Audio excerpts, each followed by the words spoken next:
hears in the desert the story of Hagar. Do you remember yesterday's story? We talked about a man named Abraham and the big promise God made to him. God's big promise was that one of Abraham's great-great-great-grandchildren would be a child who would bring God back to earth. God kept his promise. He gave Abraham and Sarah a son named Isaac.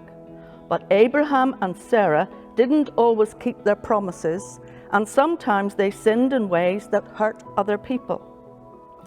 One of those people was Hagar. Hagar lived with Abraham and Sarah, but she wasn't treated very well at all. She did everything Abraham and Sarah told her, but it never seemed like enough. Why?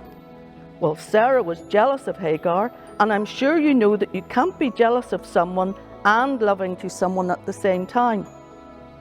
One time, Sarah was so mean to Hagar that Hagar ran away out into the desert, and it looked like Hagar was going to die all alone because there wasn't any water in the desert.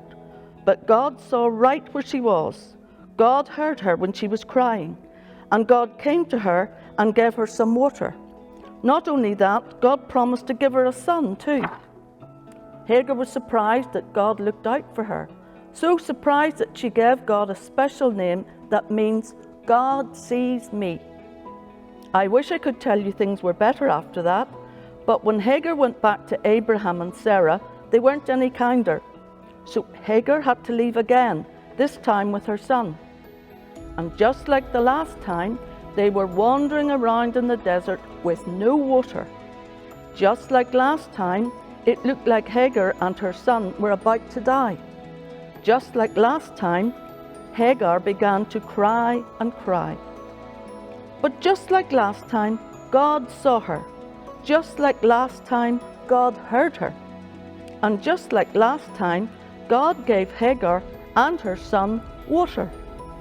You see, God was with Hagar, even when Sarah was mean to her, even when she felt alone in the desert, even when she thought she would die from thirst. God was with Hagar. God was with Hagar's son too. He would grow up to be a great warrior, an expert with a bow and arrow. And years later, he would have children of his own, and they would have children of their own, until Hagar became a great nation. But even while Hagar's nation became great, they kept on wandering around in the desert. And as they wandered in the desert, they wished they could find a true home, one where no one would be mean to them and they would never get thirsty. God would provide a home like that, but because of sin, it would be a very, very long time until he did. But God had a plan. He was making a way to make things right, to come and to stay.